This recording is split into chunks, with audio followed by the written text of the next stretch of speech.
Hello, good evening. This is the Benson Media, and today is on a Saturday. We are blessed to have this opportunity uh, to just, of course, have a conversation. More of it would be based on the Kakamega rally, the rally that was held by the Linda Mwananchi team, of course, led by Edwin Sifuna, Babu, James Orengo, together with their team. I want to take this opportunity to remind you that I'm your host, Marco Bura, and today I'm happy to have been joined by our good friend, Mr. Barak. Allow me to take this opportunity to just welcome Mr. Barak na labda tuambie amepotelea wapi. Mr. Barak, karibu. Asante bwana Mark. Nimefurahi kuwa hapa. Good evening all viewers and bwana Mark. Sijapotelea kwingine, nimepotelea tu hapa na pale. Unajua siku hizi tuko kwa Linda ground, maana tuko kwa Linda wananchi, so shughuli ni mingi, but niko sawa na nimefurahi kuwa hapa jioni ya leo. Okay, thank you so much, Mr. Barak. And you've been away, so we haven't really gotten to understand whether you are on the Linda Mwananchi or you are on this other side of Linda ground. And maybe your view, what are your views on the two factions within ODM? Which group do you think is speaking the views of the people or the challenges? Or maybe your view, which group do you think is genuinely discussing the issues and maybe representing the values or the stance, the political stance that Raila Odinga used to have? I think you know Kenyan politics is very emotive, and you find that people support whoever they are supporting because they think that that person speaks whatever they want to hear. But the reality is that no politician speaks on behalf of the common mwananchi. These people are just looking for their own interest. And if you want to know, that is the truth. If you look at the journey, the political journey of Raila Odinga, yeah, if you look at his fight for freedom or whatever, democracy or whatever, and you look at the history of handshakes that he had, and the results of those handshakes, you realize that politicians look after their interest. And once their interest is taken care of, Mwananchi becomes, the interest of Mwananchi becomes not really important according to them. They become subordinate. So I am seeing people aligning themselves with Linda Ground, Linda Mwananchi, Linda Ground, Linda Mwananchi. But if you look at these formations critically, you'll see that these people, they are something that they are after. Whether it's Linda Ground or whether it's Linda Mwananchi, they are just fighting for their space. And remember that Raila was controlling a constituency that everybody is really envious of. They are just looking for a way of trying to inherit that constituency. So they will try as much as they can to ensure that they fit into the vacuum that Raila left. So in that scramble for Raila's constituency, you'll see people trying to come up with new ideas or new ways to try to fit into, to appeal to that constituency so that they can fit into that. and if you look at Linda Mwananchi, the function of Linda Mwananchi, you see that they are led by Sifuna and Babu. I will not mention Orengo because Orengo has been there since 1970s. So I think he's one of the people that should have left the stage for the new blood to take place. So if you look at Babu and Sifuna, those are leaders who are Nairobi leaders. They represent Nairobi constituency in terms of their political base. And remember, Raila has been controlling votes in Nairobi, like half of the votes of Nairobi, since he became a political force in this country. So remember, that vacuum is there.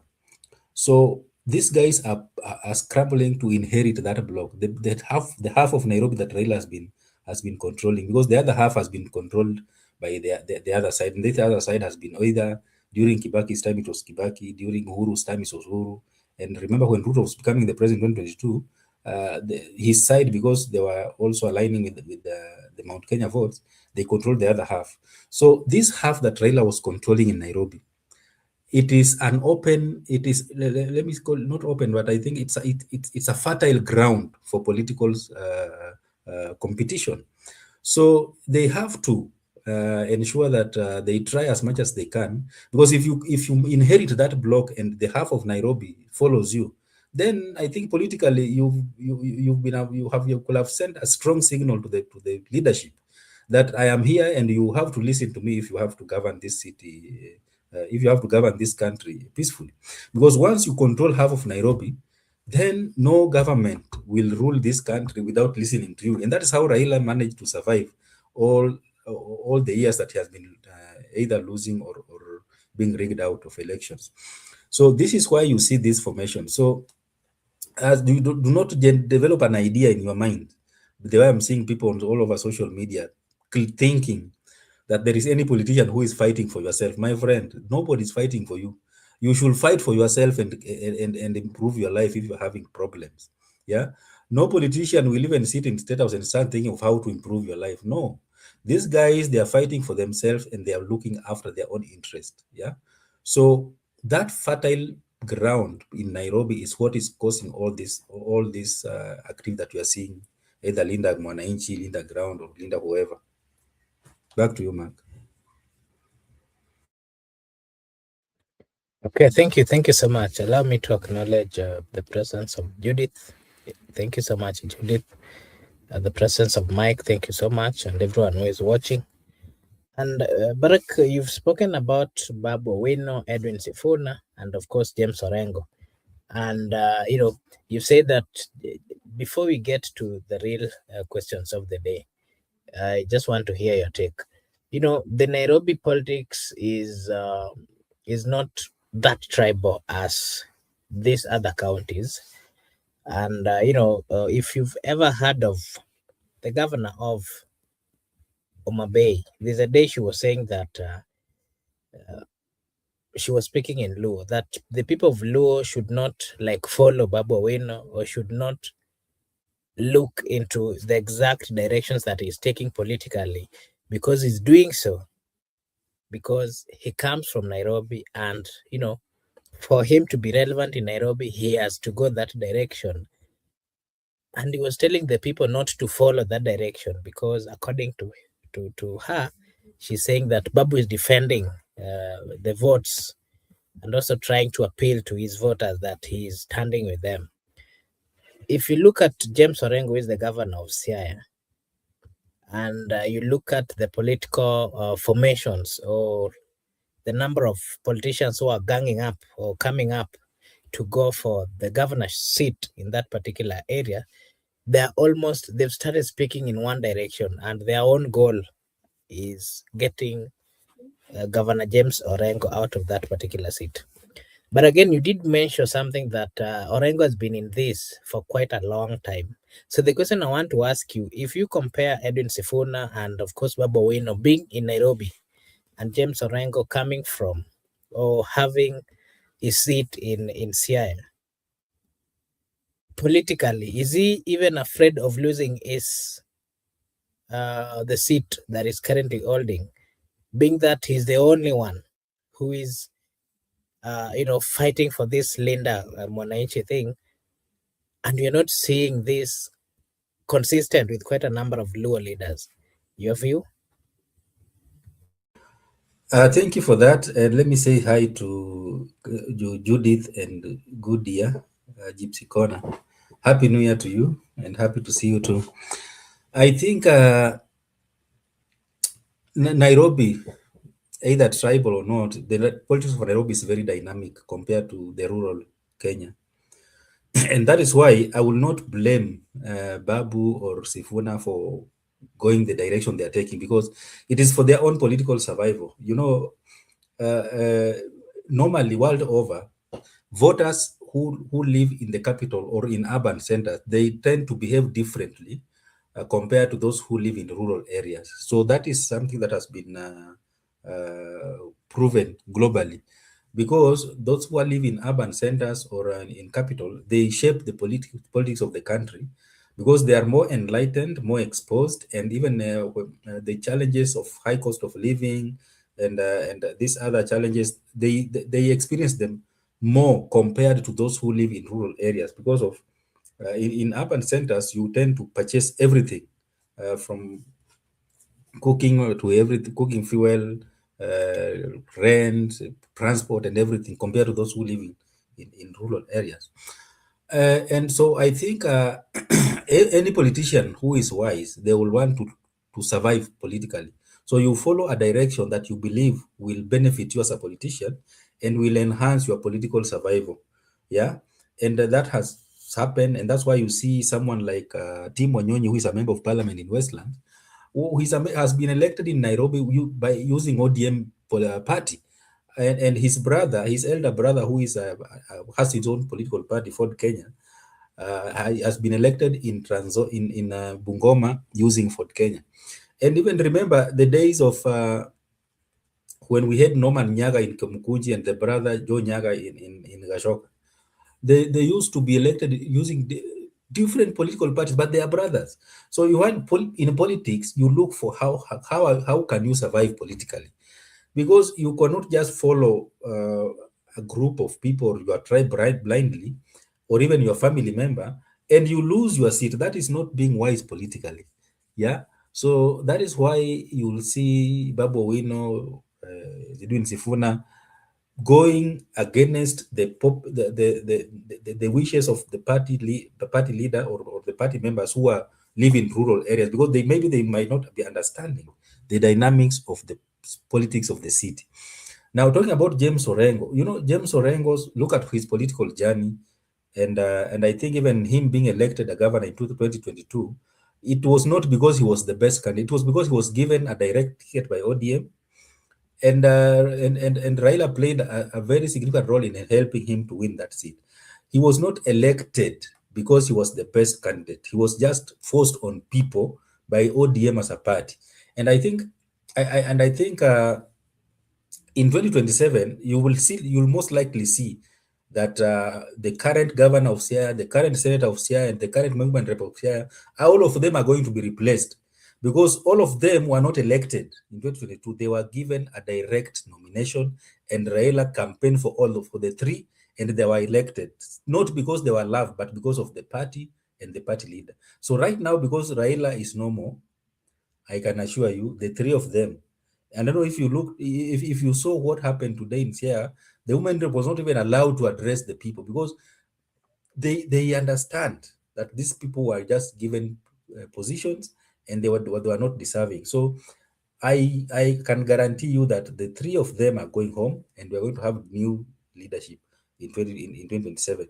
Now, look at Orengo's political journey, how he has been surviving, and how he has been having some confrontation with Raila.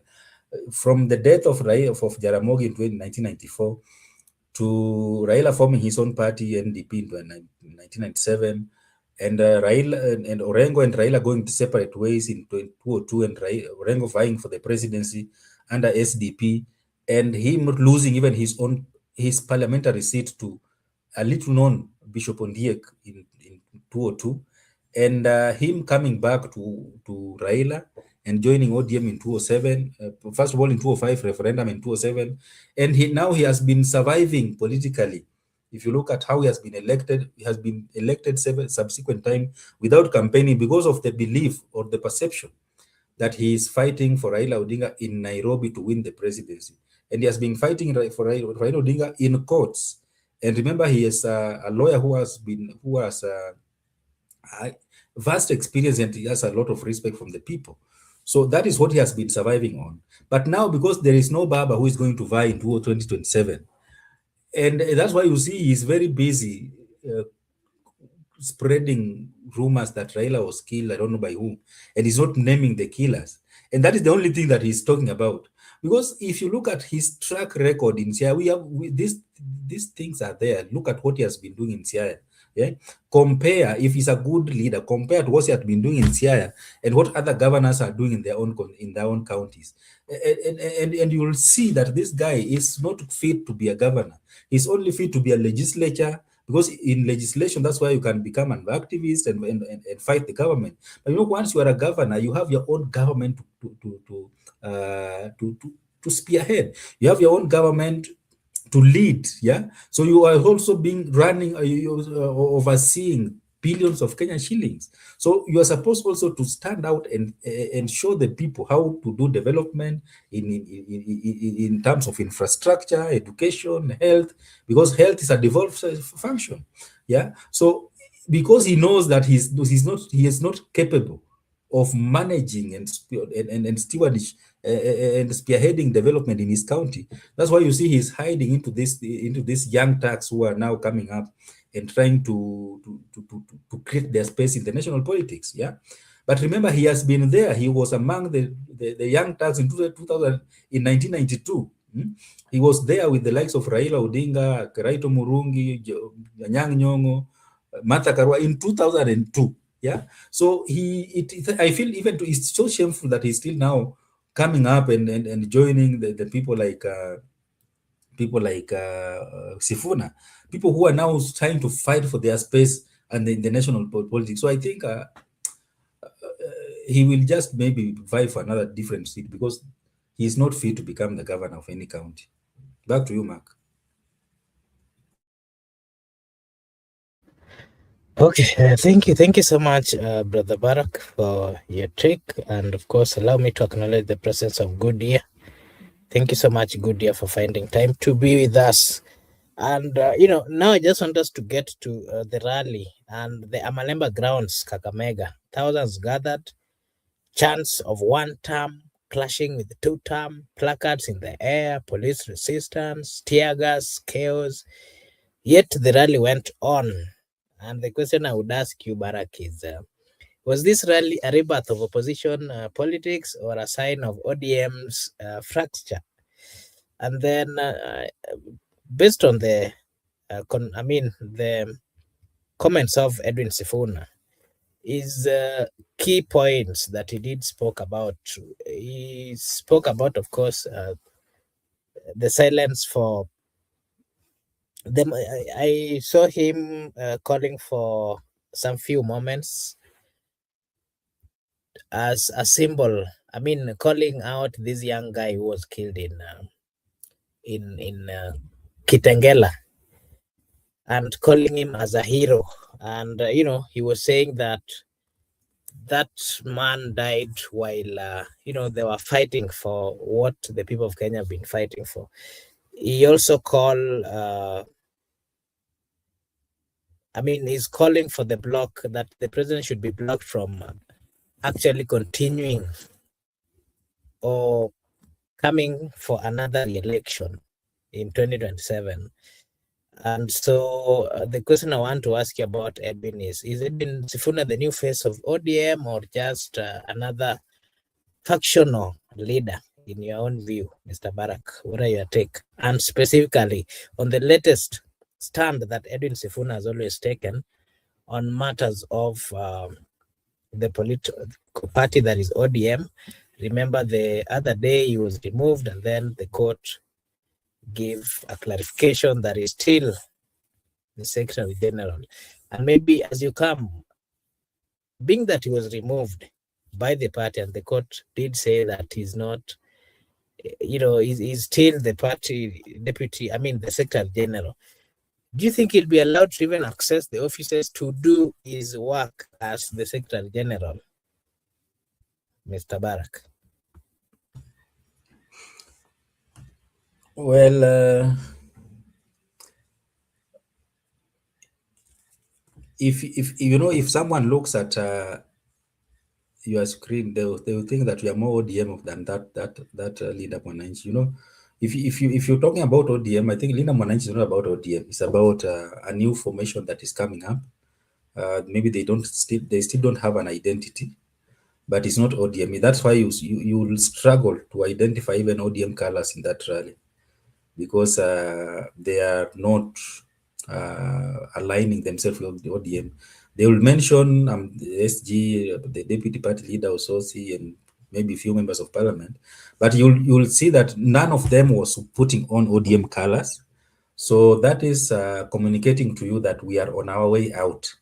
Yeah, and I think once you are in such a formation or you are such a rally, you'll try as much as you can to speak to the people what people want to hear.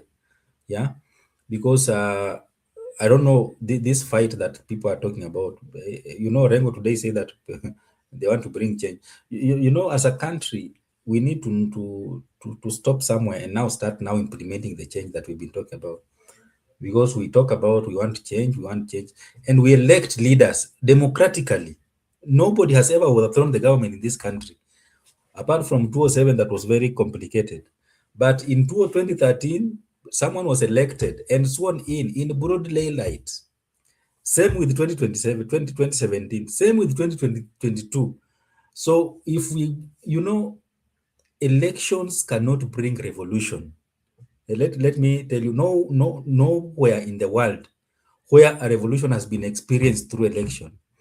Revolutions come through overthrowing of the current regime and dismantling of the systems that are existing.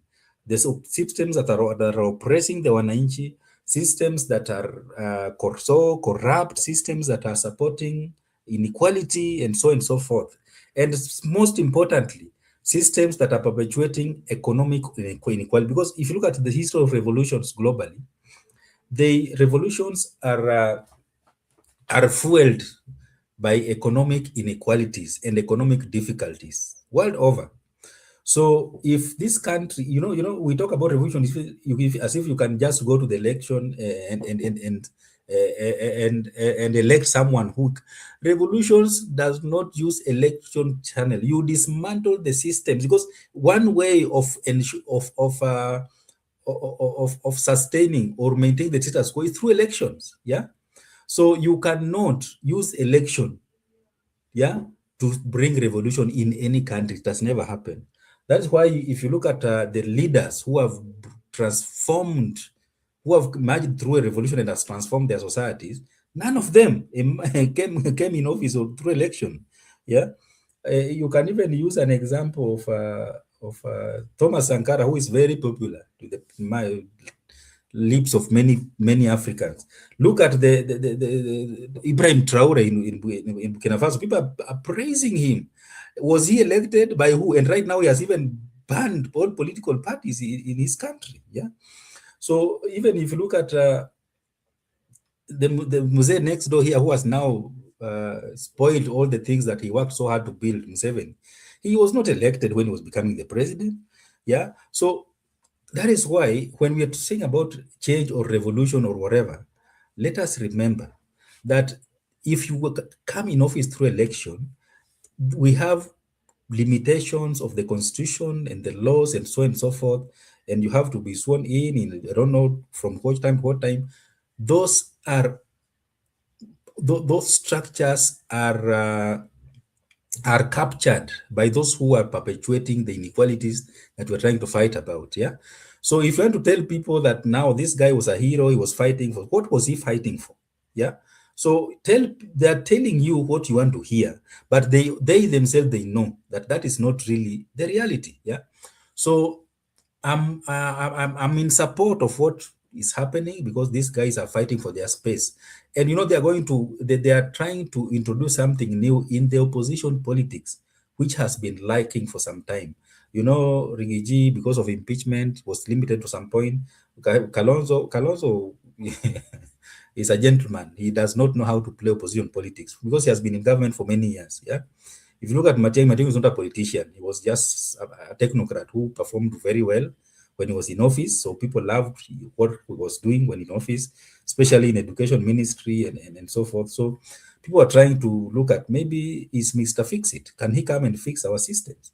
If you look at Mutu Kama, the former CJ, the emeritus, CJ emeritus, he's a gentleman. This guy is Mzee wa Kanisa. He cannot speak the word, some of the things that the likes of Sifuna can speak. So they are bringing a flavor into the opposition politics. So they are going to fill the vacuum. You know, Raila dominated opposition politics for over 40 years. So they're trying to fill that vacuum that has been left vacant. And it is something good for our democracy, yeah, because you cannot have a government that is dominating the political space, and the opposition is as weak as I don't know how to compare it with. So I think with the introduction of the Linda Mwananchi political outfit, and you see the kind of people they are drawing, not audience but participants from other political parties. It shows you that it is something that is bringing in something new in the opposition politics, and they're adding flavor that was missing. And I think this is very good because it's going to make Ruto, maybe to awaken Ruto from sleep, because Ruto has been very much comfortable in that seat, and he has been overriding Kalonzo and I don't know those other political opposition politicians. But if you look at now these new guys, they are going to try to put him on toes, yeah. And remember that if he's not up to if he does not wake up from the slumber and work for the Wananchi for the remaining months before election, things might go south. So I think it's a good thing for the politics of this country, and it's something that should be encouraged. And I believe that it's going to bring a new political realignment in our political landscape as we head to 2027 elections. Back to you, Mark. Okay, thank you so much, Mr. Barak, for your view and your take. We really appreciate. Allow me to just welcome my brother Ben to just give us his take as well before najua atatoroka hivi karibuni. So brother Ben, you can just give us an overview of what you think about the entirety of what was happening in Kakamega, and specifically the role of Edwin Sifuna, Babu Owino, James Orengo, and the kind of reception that they are getting. Your view, brother Ben? Okay, all right. Thank you so much, Makobura Barak. Happy New Year. Happy New Year, brother Ben. How are you? Are you the people who are disturbing us with the new term, the web of Sifuna? Where have you been, my brother? I've been around, up and about. Thank you so much for seeing you in the show. Yeah. I don't know where to start with, especially when you look at the two rallies of today. There are a few things that I picked, especially from the Kakamega one, about the incidents that happened, especially the boda boda guy from Kisumu. I saw his tag is a boda boda guy from Kisumu, and this tells you how our politicians are. Why should you just recruit young men to come and cause disturbance in somebody that is going to have a rally, and he will do his rally and he will go his own way. So somebody has lost his life in some of the things that could have been prevented. I also saw people who were given they were lucky to have their motorbikes being fueled, and those are just politics. But also in Siaya, I saw the women rep was not given an opportunity to speak, and so many people were asking, like they even don't, they don't even know that there's somebody, a woman rep from Siaya.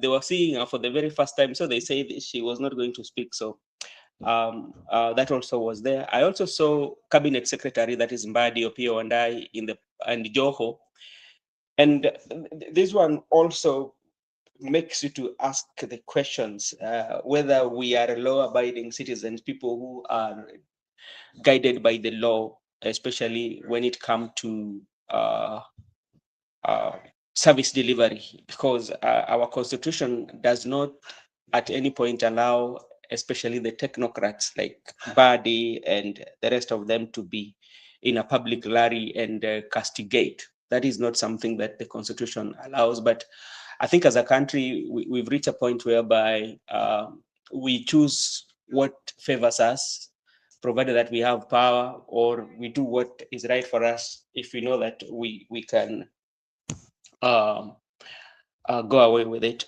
But now come to Sifuna rally. It is very obvious that Sifuna rally tend to uh, uh, attract especially the young people and the border, mostly the younger people, the people who are in those rallies. And what now I would say remains for Sifuna is how is he going to maintain the momentum, going forward and having a message that resonates with the people. Because remember, Kenya, we've seen situations like this, especially when something happens, like what is happening in Sifuna. This wave usually comes. Remember when we had Gen Z, it was about Maraga. Maraga came. Remember, they were saying that Maraga is the best person that is suited for this. Then we had, after disagreement of President William Ruto and Rigathi Gachagua, Rigathi Gachagua was like darling of the people. People would want to listen to Rigathi Gachagua each and every weekend, you know. And when you have those leaders, people would say, we do not want any leader to speak. We want Rigathi Gachagua to speak. But now, with what is happening with Sifuna, he has opportunity on his side. How is he going to maintain the opportunity that has come? Two, look at now the political party. Barak talked about the donning ODM colors, which if you look at, you're keen enough, you would realize that they do not put on the ODM color when they're doing their campaigns. There's that light blue, which to me, it's a communication. Either there's a political party that is coming, even though they're hiding behind Azimio, but I know there's a political party that is coming that will bear those colors. Because even if you remember the picture of Babu Owino, there was a time Babu Owino had talked about his political party, and that was one of the colors. There was a white and the blue one. So I think there was a new political party that is coming, that is going to house them. That is Sifuna and the likes of Babu Owino. But I think they are going to converge in the name of the Right Honorable Prime Minister Raila Amolo Odinga. That is going to be their identity, or the name of Raila Odinga will be thrown into their campaigns so that they can make them associate with the fan base of Raila Amolo Odinga. Because like Raila, that name of Raila Amolo Odinga has glued some of the fans. That's why like you'd see in each of the rallies, most of the people were mentioning the name of the Right Honorable Prime Minister, where he left us and who is selling who and who is who. So that is something that is going to happen. But now, when you come to ODM, I think what is happening, even though if you listen to some of the ODM members, especially like Beatrice Elachi, the other day I listened to her, so I think that it was a very internal. It is not internal. There's a big crack. And going forward, even though Oburu is saying they're going to have a conversation with the president, I think Oburu Odinga is going to go in the negotiation of the president as one of the weakest leaders with a party that was very strong. That is what is going to happen. And um, I don't know how he's going to bargain for what he wants, especially when you are very weak. Because when you look at our politics is all about the regionalism. You look at the region, what population do you command behind you, that what give you higher chance even of getting good position. Talking about of deputy president, if they want it, is going to go there very weak one. Then if you look also in political parties, you find that when people go for negotiation, the party leaders usually get the higher chances of getting the higher post. So take me, for example, like Oburu, just in case if things to go by that they've agreed with the UDA and they want to give position, Oburu is given like a deputy president. Yeah, how will that one be? And also you have to look also as ODM. Do you think that they can decide to give that to Wanga because like they say that, okay, let's give it to Wanga, yet she's only the party chair. So those are some of the intrigues that ODM is facing, especially when they go for negotiation. Another thing that also ODM will be facing when they go to negotiation is the population, especially where is the population going to come from? People tend to believe, I don't know whether Barack will agree with me about this, that from the way some of the ODM ambassadors or the ODM surrogates are talking, they are talking as if, especially like ODM is a Luo affair. You know, when we say that we've been out of government, you know, is it the ODM or the Luo? When they say that ever since in our community, we've not get a CS president. I mean, CS for treasury. You know, is it for ODM or for Luo? And when Badi, by the way, when Badi was being given the position of the CS, people say that Badi was a Suba. But the other day, when he had Luo elders, especially in his office, he declared himself as a Luo. So you see that contradiction. So in the long run, in what is happening in ODM, the person that is going to have more casualty is the party, because I do not think that the party will even get more members of parliament if what we are seeing is going to continue. That is what is going to happen. Another thing also that also is playing part, especially when you look at the groups of Sifuna, we are seeing the Pauline Joroge in being in that camp. And you know, Pauline Joroge has been very vocal, and is somebody who has been fighting for President Uhuru Muigai Kenyatta. Is a President Uhuru Kenyatta person. So it tells you that the group of Wakina Sifuna, there is a coalition that they will be looking at. You are seeing the kind of friends that they have. It tells you Jubilee must be part of that coalition. The Wiper must be part of that coalition. They're still I think like they're still in that Azimio umbrella, if if to say. But on the other hand, the Linda Ground is basically still trying to say that they're consolidating the ODM base before they go into negotiation. And what Oburu doesn't realize, that when you go to Nairobi, they are combined negotiation, I mean delegates meeting in Nairobi, that's with UDA and ODM. I don't know how that one makes ODM stronger, or how does it make UDA weaker. So Oburu still has so many things to do for him to even be in a better position to negotiate or to have a good position. That is what I think.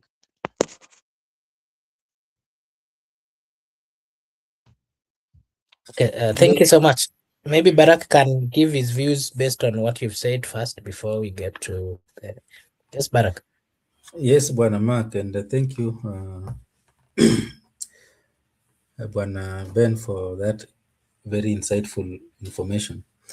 I think, if you ask me, I think there's nothing like ODM going to negotiate with the UDA, because number one, ODM, as we knew it, ODM was very powerful, and ODM died when Baba died, and that is the reality. What we are seeing here is now the it's like the funerals of ODM, and that is why you see the death of ODM is very important to Ruto, to Uhuru, to Rigathi, to Kalonzo, to all these major political players, because number one, ODM was a very powerful force to reckon with, and when the leader died, yeah, this sheep were left vulnerable, and now they are running all over the place trying to fight to look for a safe haven for them, and that is what is happening. Therefore, Ruto knows that ODM is very weak. He cannot negotiate with them substantially. There's nothing to give them, because you are not sure what they are going to bring on the table, and they know that. Oburu was not meant to be a party leader of ODM because he does not have the capacity of leading ODM. And nobody was meant to lead ODM apart from Raila Odinga. So when Raila died, the ODM leadership, it was the end of it. That's why you see ODM had three deputy party leaders. And if you look at them, logically, a leader should have a deputy. So in any case that the leader is not there, the deputy takes over. So if among the three deputy party leaders, none was deemed fit to take over from Raila, it shows you that this deputy party leadership is just there for the sake of it. Yeah. So nobody should imagine that ODM is going to negotiate with the UDA and they will get, I don't know, deputy party leader from where? Deputy president. Hakuna mali watapata. So the people who are engineering the funeral of ODM, one of them is Ruto, another person is Uhuru, and all these other people. And that's why you see they are sending their people to infiltrate this Linda Mwananchi, I don't know, Linda whatever, so that it is very clear that there is no way of reconciling these two factions, because it is in their interest for ODM to die completely. Kwa sababu gani? If these people are together, they are going to be very strong. And if they get the deputy presidency, then it means that in 2032, they are going to even to be much stronger, because they will want to elevate that deputy president to vie for the presidency. And who will want that? If you are in the opposition, if you are in the Jubilee or in whatever, because they want to consolidate power in their interest. And ODM is nowhere near their interest. This thing is very deep. Yeah. And let me tell you, those who are dreaming that, I don't know, Sifuna, Babu will become the president in the near future, those are wet dreams. In 2032, if Batimbaya Ruto akue president in 2027 again, I can assure you, Ndindi Nyoro will be ripe and he will be fronted and he will be the president in 2032. So these other guys who are noisemakers, they are just trying to be kept busy, imagining that they can even ascend to the presidency, while Ndindi Nyoro is being molded and being nurtured to ascend to the presidency in 2032. That's why you see he's being associated by this group, but he has never been declared his support or his preference, whether he's supporting these people. People are just saying, can you align yourself with them? But they know. If you remember very well, in 2007, when Uhuru Kenyatta was being fronted to run against Kibaki, he withdrew and said, no, I'm not running. Yeah, I'm supporting the president. And what was happening? He was being molded to take over in 2013. Yeah, and when 2013 came, the guy was ripe for the presidency. So sometimes these politics are played in a way that you cannot see them if you are just someone who's being led by emotion. And if you look at how Ndindi Nyoro is trying to acquire economic education, and is Kenya problem, and what we say that 1/3 liberation is about economics. Yes, we got political independence, but economically we've never been independent. The leaders that we've been getting since independence, they have not been able to deliver us economically. Yeah, so Ndindi Nyoro is presenting himself as someone who can deliver just that. Yeah. And if you look at how he has been acquiring credentials locally and abroad, yeah. So basically, in short, people who are engineering the death of ODM, they are all stand to benefit from the death of ODM, starting from Ruto himself, starting from Jubilee leaders, and also even in Kalonzo Musyoka and Ndindi Nyoro, not Ndindi Nyoro, Rigathi Gachagua, because the strength of ODM is a threat to them. And Raila has been a threat to these people for many years. So in his absence, let us dismantle his house completely and finish it off, so that even if ODM is going to survive, it will have not more than 10 members of parliament. And I can assure you in 2027, it's going to be a problem for this party. If they manage to get more than 10 members of parliament, it's going to be a miracle to them, because the intention is to dismantle it completely, so that by 2027, after election, hakutakuwa na ODM ambayo itakuwa inatushtua, so that by 2032 we will not be in the equation at all.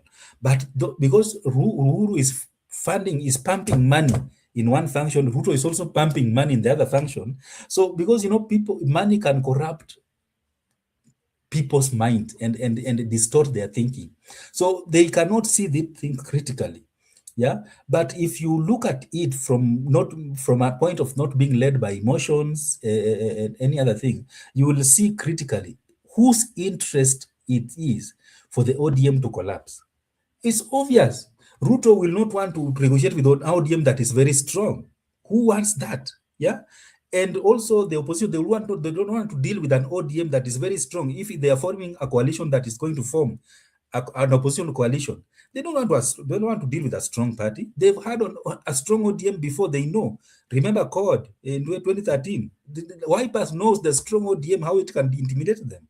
Remember 2017 NASA coalition. Yeah. Remember 2013, how ODM dismantled Azimio and took over the leaderships in the houses. Yeah? So they know that a strong ODM is not good in their interest, both in government and both in the opposition. So what do? The leader is not there.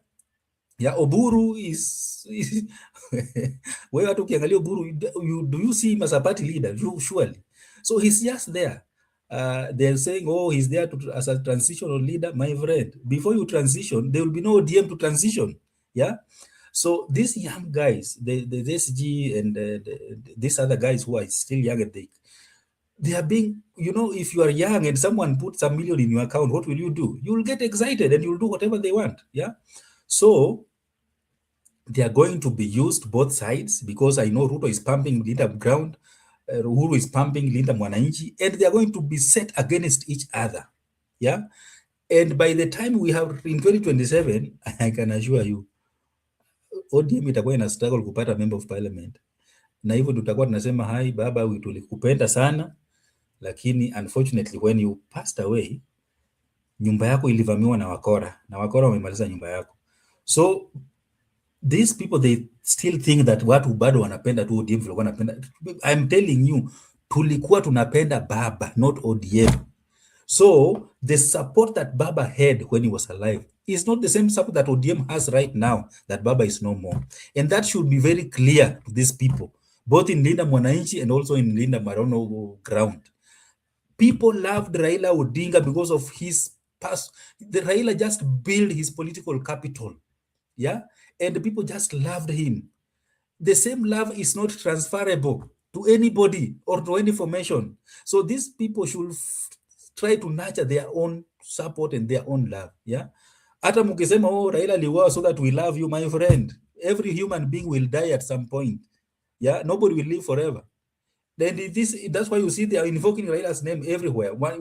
For today's Yaya, Raila. Ukienda Kakamega, Raila.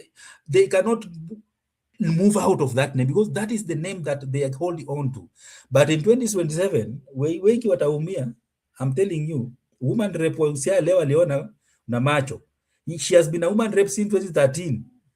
Leo alikatazwa kuaddress hao watu because people cannot see anything tangible that this woman has done for 15 years as a woman rep. So chuma cha watu wengi kiko motoni, I'm telling you. Anyway, these guys, I'm telling you, the destruction of ODM is in the interest of UDA, led by Ruto, Jubilee, led by Uhuru, DCP, led by Rigiji, Wiper, led by Kalonzo. They would love it to see ODM collapse because now these members will not have to give them pressure when they're negotiating, either with the formation of forming the government or formation of forming the opposition. Back to you, Mark. Okay, thank you so much, and allow me to acknowledge Eric the Nairobian in the comment section. Good year anasema, I believe everything Barak is saying, but the script is shocking. Eric here is saying good year isn't believing you. Barak is very correct. And there's also naona good year anauliza Eric whether they have a party, and Eric is saying there's a party in making. Okay, maybe we'll wait and see.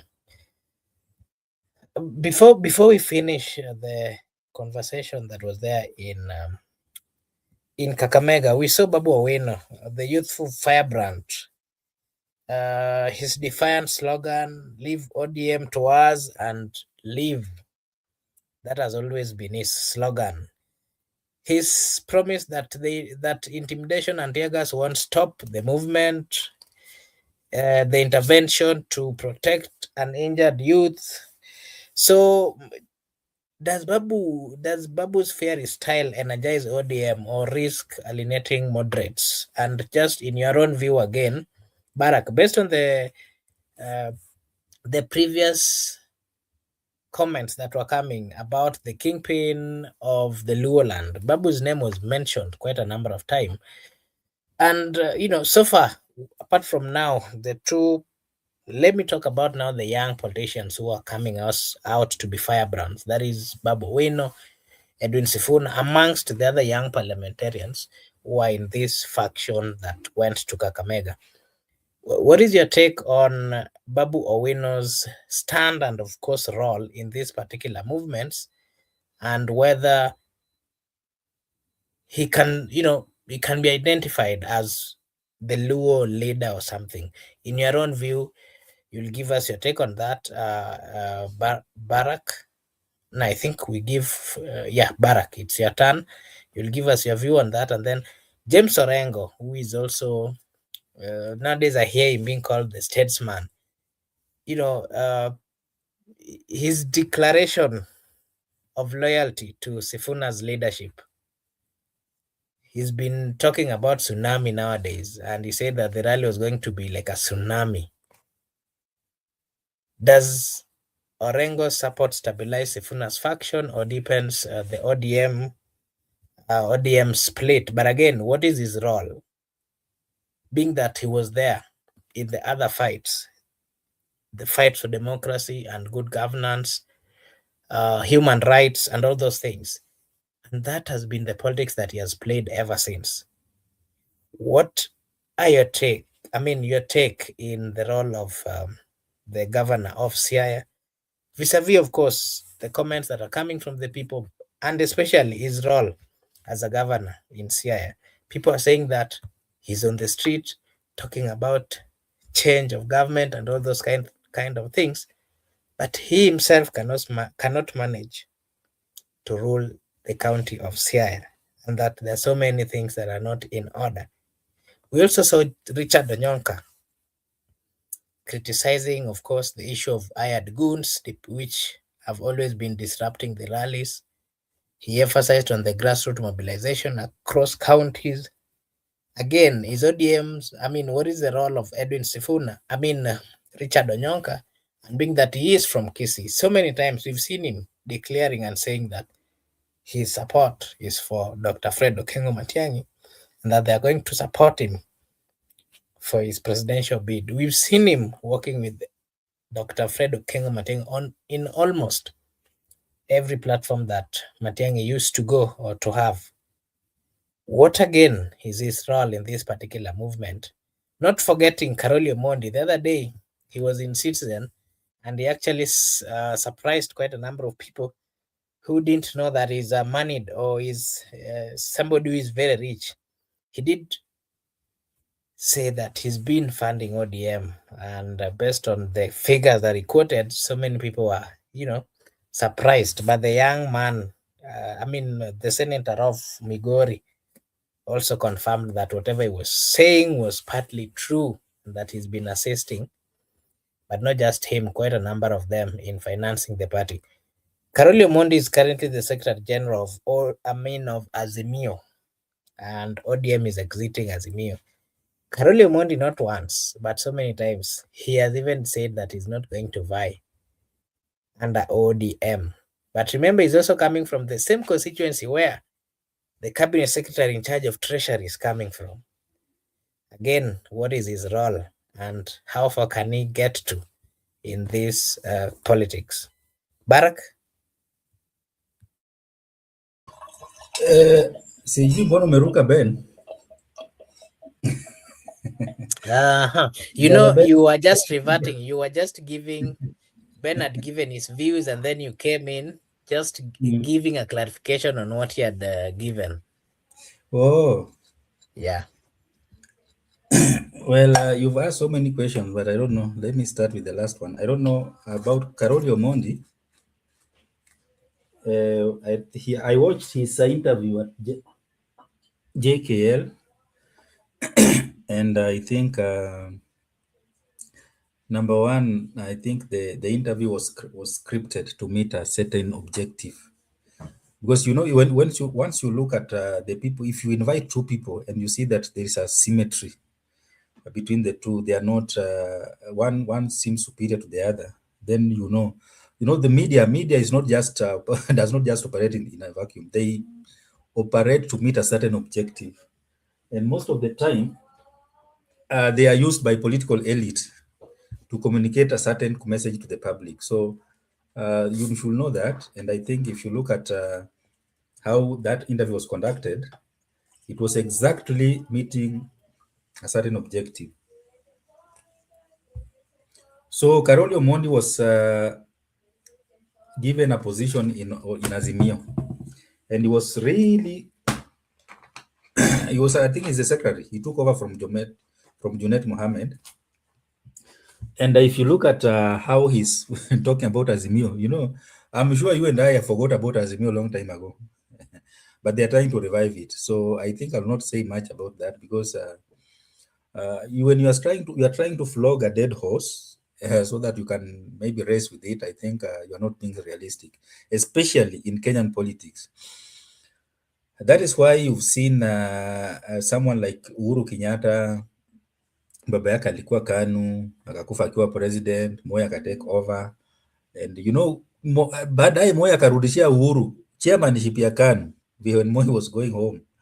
And when Uhuru wanted to become the president, he had to leave KANU because he knew KANU is a dead horse. You cannot flog a dead horse and succeed. And he went and formed TNA, and through TNA he became the president. So hii mambo ya kurevive vitu ambazo zilishakufa kitambo, and you want to make a impact politically in Kenya, it cannot work. Anyway, you talked about Orengo, and I think and his role in this thing. I think Orengo, if you listen to what Orengo is saying, he's just talking about Raila was killed. I don't know Jaramogi was killed.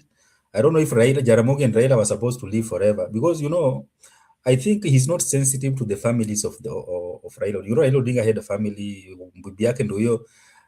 If he's saying that Raila was killed by Ruto and bibi yake Raila ndio anachukua kazi kutoka kwa Ruto, surely who is cheating who? Yeah, let us be realistic and leave politics of emotions aside. Kama mimi nimekuua wewe na bibi yako anachukua kazi kutoka kwangu, na another a stranger who is not even a relative to the family is complaining, then who is a fool here? Yeah. So Bida was interviewed yesterday in parliament. He has accepted the position, and he's obvious. Yesterday, if you look at the interview, she was the one interviewing the parliamentarian. So it means the parliament is going to approve her, and she's going to take up the position. And Orengo anakimbia kila mahali akisema Raila ameuawa. So nani aliua Raila? Atuambie. Kama bibi yake amechachukua kazi kutoka kwa Kasongo. Kama Kasongo ndiye alimuua, then anamaanisha bibi yake alikuwa anamchukia ama anamaanisha nini? What does it mean? Yeah. So let us be serious. Orengo is not an administrator. Orengo alipata kazi ya governor by mistake. And remember, the people of Siaya did not welcome the idea of giving Orengo a direct ticket. I'm telling you, I come from Siaya County. Yeah. And I am part of those people who are not agreeing with the idea of ODM giving Orengo a direct nomination or no ticket. And you can see among the 47 counties in Kenya, Orengo is an activist. So Orengo can excel very well in legislation and also in litigation in the court. But in terms of managing a county, yeah, he does not have the capacity to run a county and spearhead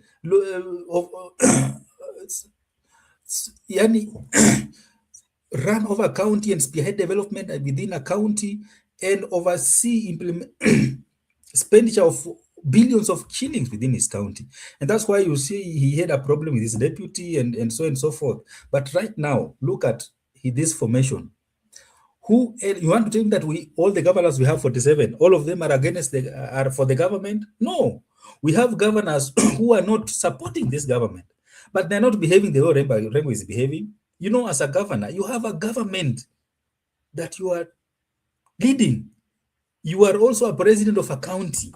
Yeah. So you have abandoned, you are abandoned your duties as a governor, where umeenda umeshikana na legislatures who are doing their exact role.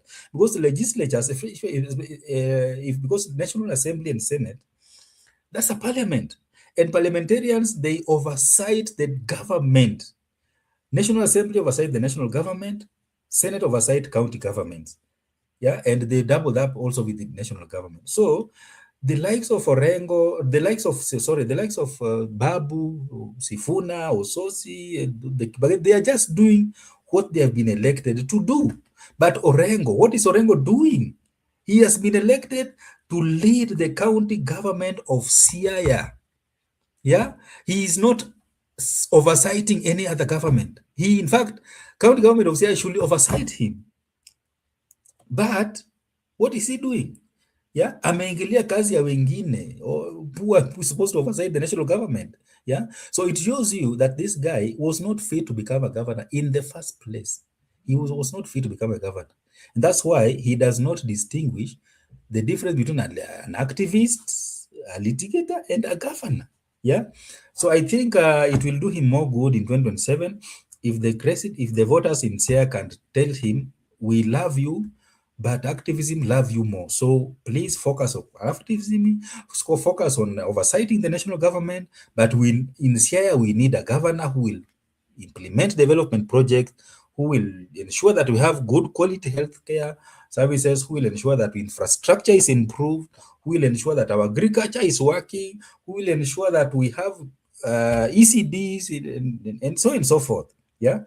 So Orengo's all politics, it has no place in Linda Mwananchi formation.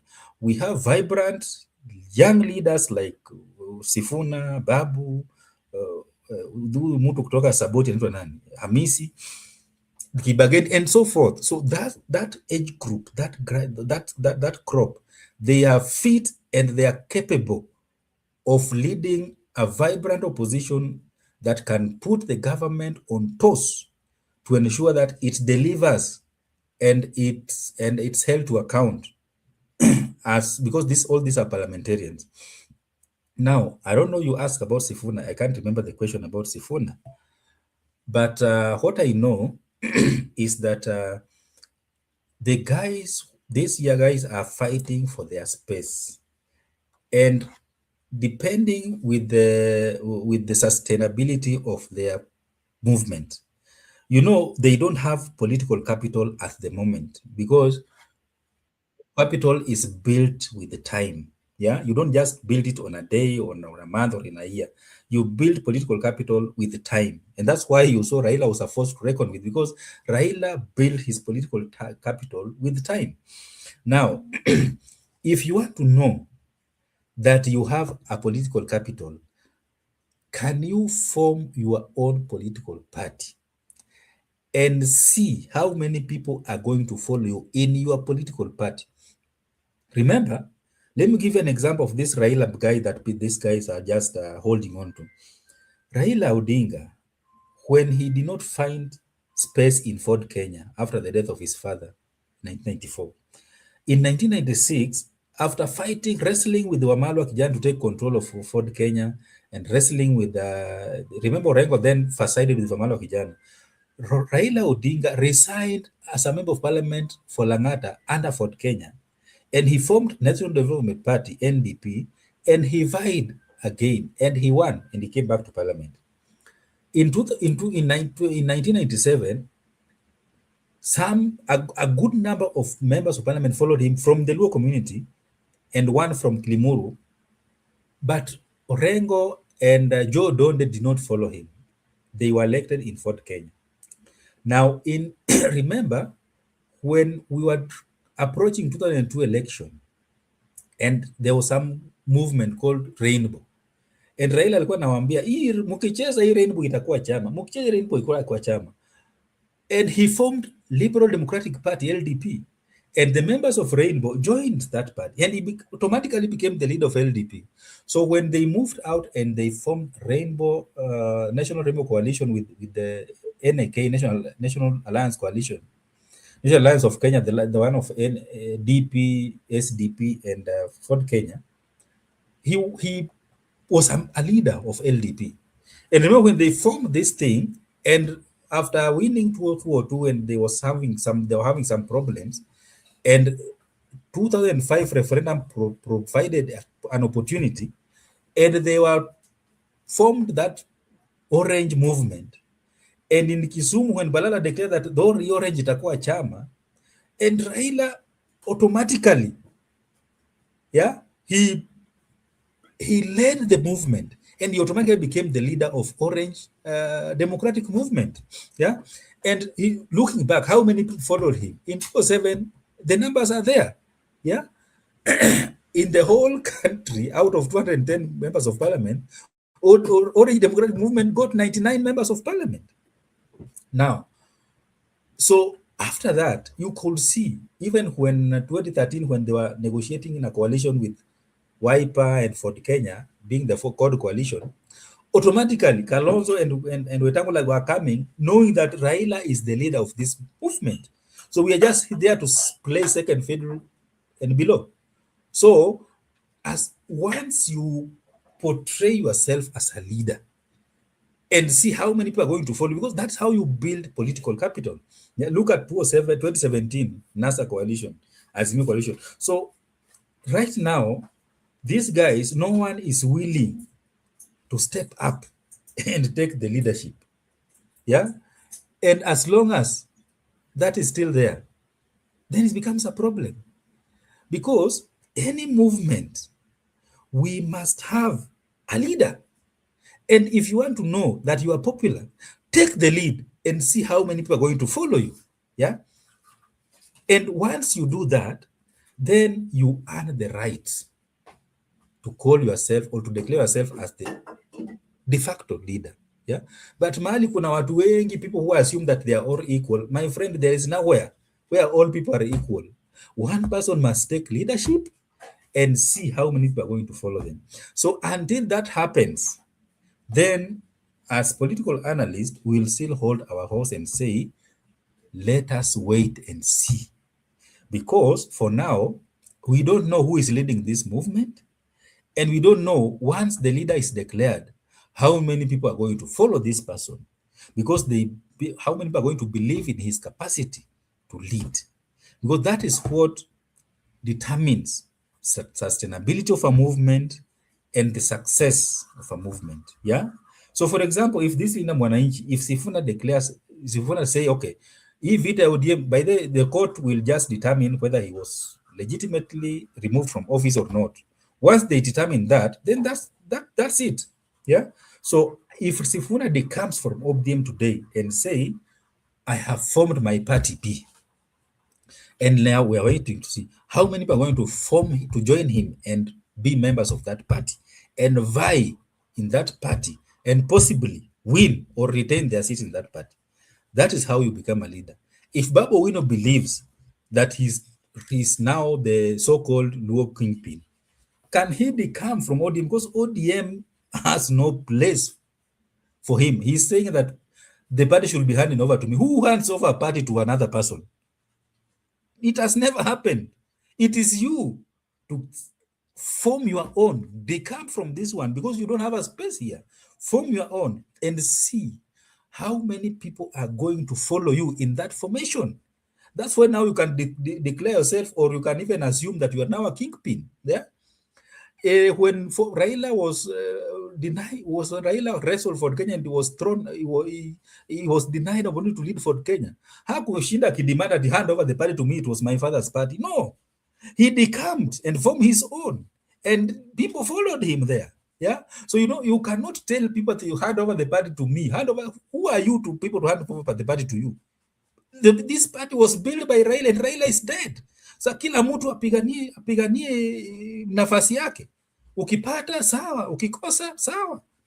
It is upon the people now to follow the new leader, but the party cannot be handed over to you. Party iko na ndugu ya mwenye chama, na I'm sure Winnie will take over from Oburu.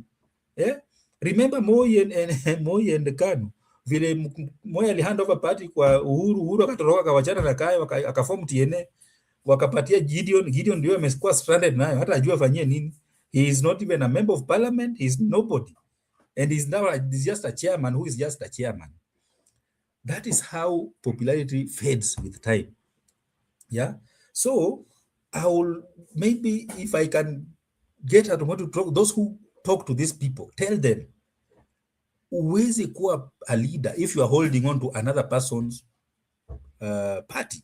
In Kenya, we don't have political party. We have special purpose vehicles to acquire or to maintain power. We are not like Tanzania, where Nyerere was formed a CCM, and CCM has been there up to now. We are not like Tanzania. We're not like South Africa, where ANC has been there for over 100 years and is still in power. My friend, we are in Kenya, where political parties are private properties, private entities of individuals to play brokerage to power, to acquire power, to maintain power, and so on and so forth. So if you want to follow the Kenyan system, form your own and see how many people are going to follow you. That's why you have more than 150 registered political parties, but none of, even a quarter of them are parliamentary parties. Yeah. So you should not be making noise. Hand over the party to me. Hand over the party to me. Hand over the party to me. As who? Form your own. Na uone kama watu ngapi watakufuata. Yeah. So that is when now people even will see that you are serious. You want to lead. But hii mambo ya kulilia party ya mwenye alishakufa na party yenyewe ni kama inafuata you are wasting your time and nobody is going to take you serious. Back to you, Mark.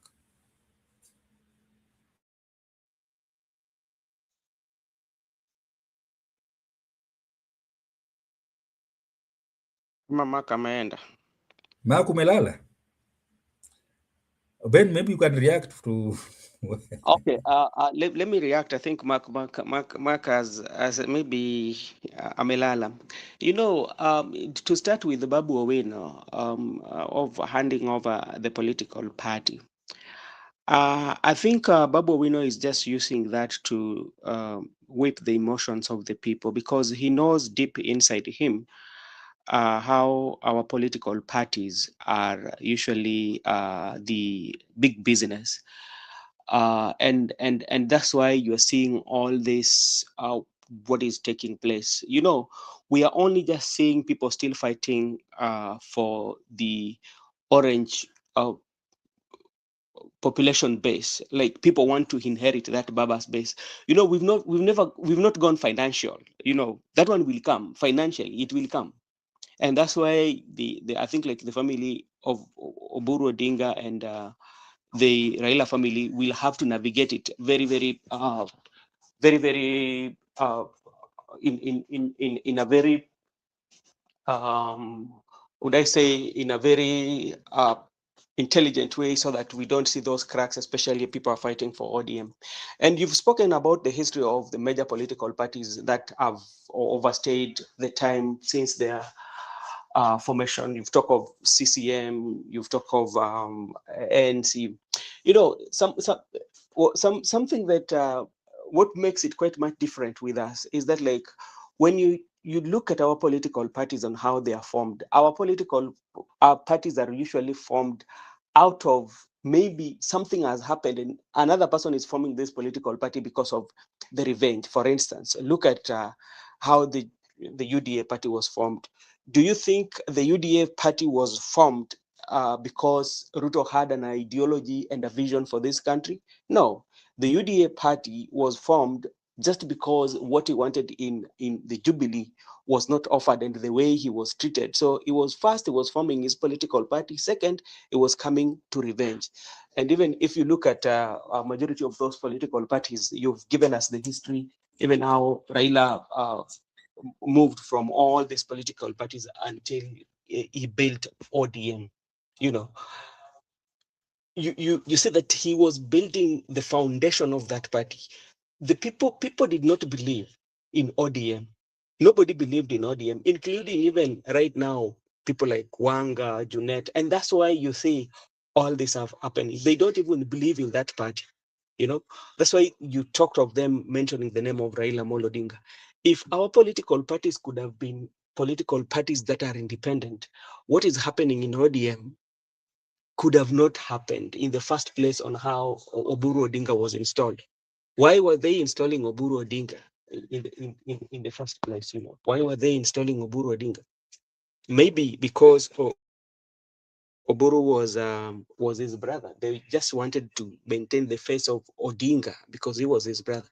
But there was nothing that, in terms of leadership, that could have contributed Oburu to be given that leadership, because even during his campaigns, he has gotten so many favors from his brother. So that could be the reason. Then secondly, that's why I'm saying that, Babu Wino cannot be given that ODM, because it is a business entrepreneur, cannot just be given to you and you start run it. You will run it with the vision that it is not for. That is one. Now, come to James Orengo. I agree with you.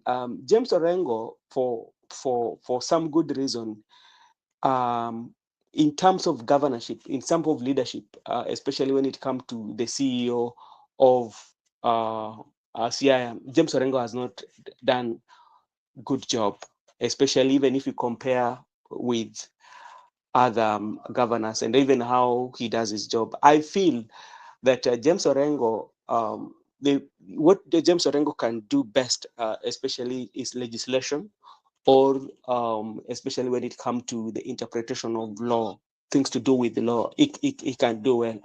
And even by him being on that group, I think Orengo has sensed one thing. Orengo has believed that he's not going to be a governor next year. And I don't think that is something that would disturb Orengo if he loses the election, or even what people are saying, he doesn't care, because when it comes to election and things to do with the leadership of the county, he's not good. So that is what I think about Orengo. Barak, you? Yeah. I think you just reinforced what I was talking about, and it's just a result. I think the ODM, the death of ODM, is a blessing in disguise for the people of Luoland. Later, if we just want to be factual here, in especially in terms of county leadership, yeah, because if you look at for example, Sierra County, yeah, look at Omabay County, we've been having governors who are incompetent, yeah, but because of ODM, this is the home turf of ODM. Once you have been given a direct nomination, you are a governor, you are a senator, you are whatever. And I think this is going to be a blessing in disguise for the voters in this area, so that they can have now leaders who are elected based on their competence and who can really work on the benefit of the people. Now, before we continue, let me just ask, Gypsy Corner say that that is what they did to Tom Boyer's wife. I don't know what you mean by they. Who is they? Maybe if you can clarify. Who is they? And people power prevailed bribes than the difference between the late Raila and Ruto. Raila had a organic support, people who believed in him. And Raila never gave handouts anywhere throughout his political life. He did not believe in giving out. People just loved him. And people were even ready to die for him.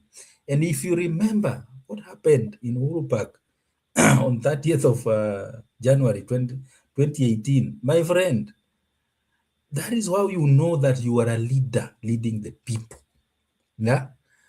People filled up to capacity Uhuru Park just to see him being sworn in, not as a president of the country, but as a people's president. And you understand the tension that was there in the country. And I can assure you, if you are alive and you were there that time, you could see that this guy is a man of the people. Anyway, you were saying, Gypsy Kone was saying Gladys Wanga out. I'm not sure what you are saying, what you mean by that, but maybe if you can maybe write and clarify so that we know how to to talk about that. He's out of what? Maybe if we can say something about that. Mark, naona umerudi. Think, yeah, I think that is just a slogan that Goodyear normally brings forth. I don't think anamaanisha kitu. Hiyo inakuwaga tu slogan yake. Na inamaanisha out of what? That maybe, Out, from what I understand based on uh, the views of Goodyear, I think anamaanisha ya kwamba Gladys Wanga is not a good leader according to yeye, and especially on how she has handled quite a number of things to do for, with this ODM. for example, For example, the issue of ODM, which I issue remember it, is particularly?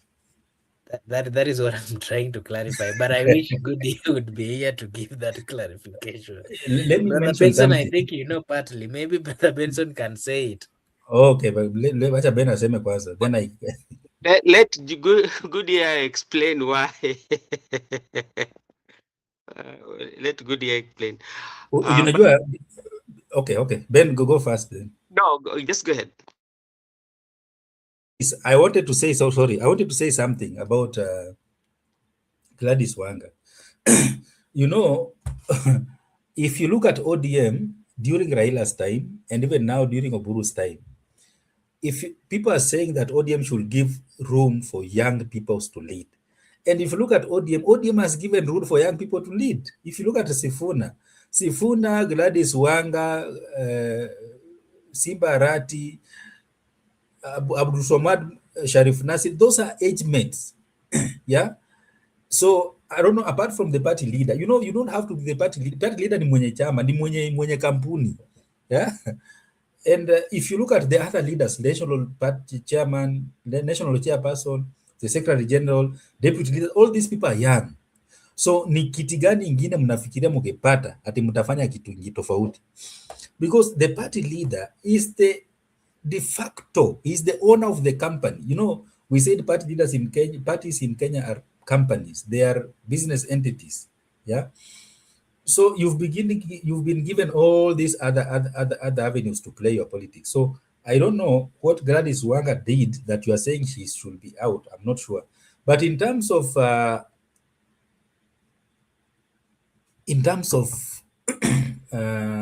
competence, Gladys Wanga has done so much in Homa Bay County compared to her counterparts in Luoland. Yeah. And because of maybe her personality, maybe some people don't like her personality, but in terms of competence, let us look at she's a governor. Apart from being the chairperson of ODM, she is the governor. She is responsible to ensure that she delivers to the people who elected her from Homa Bay County. And remember, Gladys Wanga was the first governor in Lowland to attract the presidential visit in Homa Bay, even before Ruto reconciled with Raila after 2020 election. Ruto visited Homa Bay County and they had an event there. And remember, out of that, Homa Bay County by there has benefited a lot from all the four counties from Lowland. Homa Bay County has been the biggest beneficiary, courtesy of relationship between Gladys Wanga and the president. And let me tell you, what matters a lot to the people is service delivery. Can you ensure that you improve infrastructure? Can you ensure that you improve the health system? Can you ensure that education has been? Can you ensure that we can trade freely in security, so that, because we really don't care much about how you live your personal life, whether you are having sexual affairs with your, I don't know, EPA or not. That does not bring ugali to our table. But if we improve our health system, if my grandmother can visit a healthcare home there na atibiwe na apone na rudi nyumbani kama ako sawa, if my kinsmen from home can go home and can go to school and get quality education, yeah, if we can improve our infrastructure, ati mtu anaweza drive mpaka kwa mlango yake, ama mtu ama tukipoteza mmoja wetu, we can drive the body to the doorstep. Atuachi mtu kwa shopping center, tunaanza kubebana na coffin tukipanda milima na mabodi tukienda kwa boma. We have to have people in offices who can deliver so that our people can have a quality lifestyle, quality lives, yeah, so that tupunguze zile matatizo ambayo tuko nazo from where we are coming from, yeah. So I think that is my perspective, and this idea, let me just say one thing. This idea of people saying that the party have been sold to Ruto, negotiating for a coalition, it is not selling a party. Remember, from 2013, we've been having coalition governments, not coalition government, yeah, coalition governments and also coalition oppositions. Because in 2013, we had CORD and the Jubilee coalition. In 2017, we had NASA coalition and we had Jubilee, the other side. In 2022, we had Kenya Kwanza coalition and Azimio, the other side. So negotiating for a coalition is not equal to selling a political party. And remember, yeah, you cannot sell ODM, my friend. ODM belongs to the Odinga family. It is only the Odingas who can sell the party. Not Gladys. Gladys is just is just there as a flower girl, my friend. You can the Odinga property. Yeah, that's why uliona mtoto wao akisema you cannot reduce ODM to bedroom talks. Yeah, and she was very categorical because this is a property of the Odingas. It is only the Odingas who can decide. So hao wengine wote naona Joe anasema hata mimi nitaka kuwa partilia ODM, my friend, in your dreams. This is the Odingas investment. They have really invested a lot in it. Na wengine wote wamekuwa wanafuata tu kama bendera inafuata upepo. So people who are blaming Wanga, they don't understand the dynamics of Kenyan politics. The Gladys Wanga, remember, has been a beneficiary of Raila Odinga's leadership of trying to bring to hold ladies' hands and bring them up. And remember, Gladys was a close ally of Raila. Remember, Raila went to Goma Bay na akatusi watu kwa Kijaluo, if you understand Luo, because of those who are trying to oppose her. And remember, he even gave Gladys Wanga a direct ticket in 2022 so that he did not subject her to a party nomination. Juu alikuwa najua Gladys angemwaga kwa nje. Yeah, and if you look at how Raila treated Gladys after that and vile amekuwa akipeleka vitu Homa Bay County, it will takuonyesha kwamba Raila had a soft spot to this lady Gladys Wanga. And Gladys Wanga being among the young people who have risen to power, from a woman representative and now to a governor, I think we have been misjudging this lady. We've been so unfair to her. And remember, if it is selling ODM, it is only the Odingas, led by Mama Ida Odinga, Winnie Odinga, and maybe Junior, and not even Oburu. I'm telling you, not even Oburu. Ida Odinga, because ye and your next of kin wa mwenye ODM. Then the children, Winnie and Rai and Junior, those are now the children of the beneficiary. Oburu is just a caretaker mwenye na hold on to this enterprise baada ya mwenyewe kukufa suddenly, just to stabilize the ship. But later on, I can assure you, utaona Winnie Odinga akipewa leadership wa hii chama not sooner than later. You will see this. Oburu is just there for the time being, but the rightful owner of the enterprise is going to take over. Kama sio by 2027, sooner after 20, baada ya ODM kuperform so decimally or so badly in 2027, they will hand over the leadership to the rightful heir to the throne. Back to you, Mark.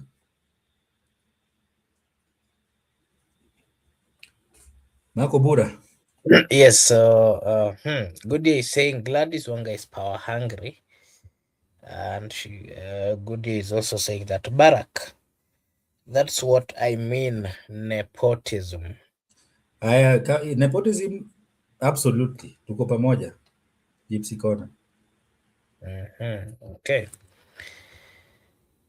Yeah, so I think I'll not go much based on we've gone na najua ni wakati wa kulala. So maybe what I'll do, I'll just give you a chance. You give us your final remarks and anything else that maybe you wanted to talk about that we've not asked or given you opportunity to give your view on, and then you give us your last remarks.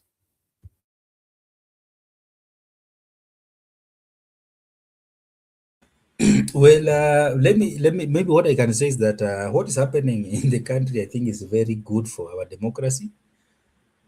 Alafu, the young people should be given an opportunity to try to fight for their space. You know, power, power is not given, power is taken.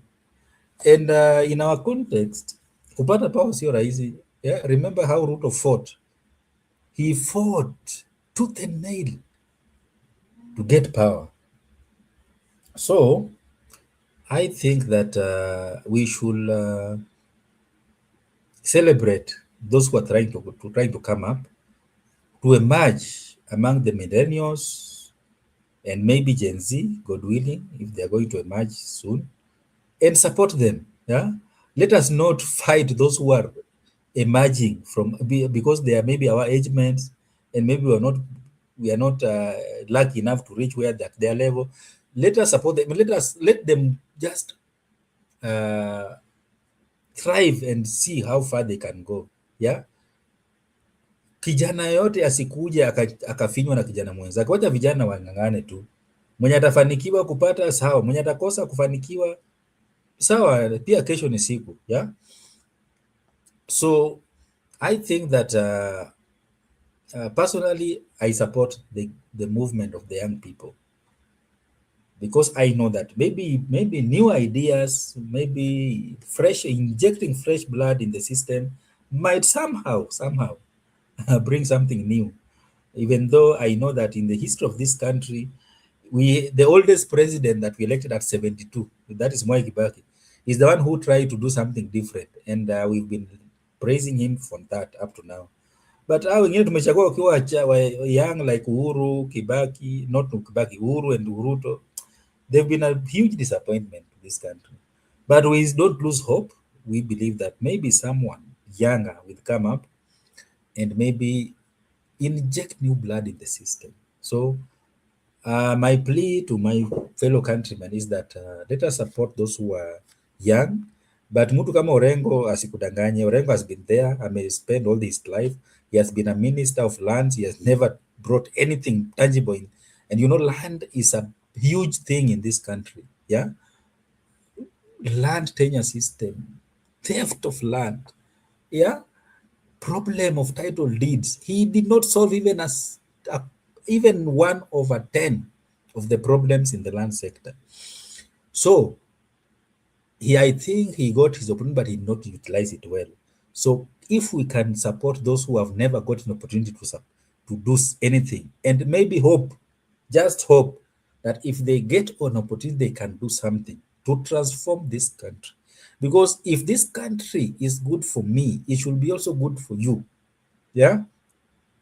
So anybody who can bring policies, not just implement policies that can benefit most of us as Kenyans, that is the person that we should support.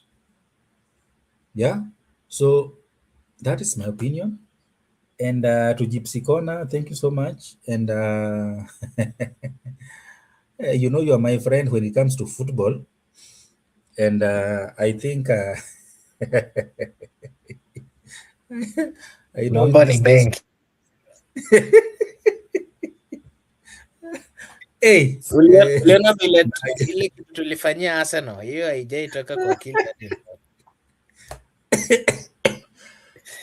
hey, jamani, Gypsy Corner, I know You know that these days we are no longer laughing stock the way we were some time back when we were having a joker as it is not it is not one point, my friend. Anyway, I think these days it is easier for me to watch our game than before, and I know that those who are laughing at us right now are saluting us when we are passing. So I hope that when I'm seeing you next time, you will be saluting me. Anyway, it was nice seeing you too, by Gypsy Corner, and all those who joined us, Eric Hayaga, Judith Karwira, and the rest who joined us in the comment section. It was nice seeing you, and looking forward to seeing you again. But whatever happens in our country, let me assure you, let us know that we have only one country to take care of. Hata tukikimbia tukienda kwa nchi nyingine, we are refugees or immigrants. We are not citizens. Hata tukifanikiwa tukue citizens, we will be citizens by registration, not by birth. That will never change. So God gave us Kenya akiwa anajua ni kwa nini. So let us maintain this country irrespective of where we are come from, irrespective of our tribe. We did not choose those ones. So let us work, join hands and work to build this country, our motherland. We don't have another country. Hata tukikimbia tuende nchi zingine, tutaitwa immigrants, tutaitwa refugees, tutaitwa nini? So tusaidiane kujenga hii nchi. Back to you, Mark. Thank you so much. Yeah, thank you so much, Barak, for also finding time to be with us. It's been a while. We really appreciate your time, and not forgetting those who joined us at the comment section. Starting by Goodyear, thank you so much, Goodyear, for finding time to be with us. We really appreciate. And allow me to acknowledge Judith Caritha. Thank you so much, Judith, for also finding time to join us. We appreciate as well. Eric Kayaga, the Nairobian, the man from Uyo, is it Uyo Maya? I believe so. Thank you so much for also finding time to be with us. We really appreciate. And of course, Gen Z001, not forgetting. And also allow me to, Barak has talked about football. I think Barak, acha nikupewe wakati siku ingine so that we come tell them the reality here. And especially good year. Tumtoe Liverpool, tumrudishe kwa timu ya watu wote. Yeah, so we really appreciate. I want to remind you all that this is the Benson Media. And over here, we do say that your opinion counts. If you are watching for the first time, we request you to kindly just like and subscribe, because if you do so, it is a way of supporting us. Na sisi hapa tutasema ni asante. I want to take this opportunity to wish you all a blessed night, a blessed morning, a blessed afternoon, a blessed evening from wherever you're watching us from. Thank you so much, and may God bless you. See you again tomorrow. Bye bye for today.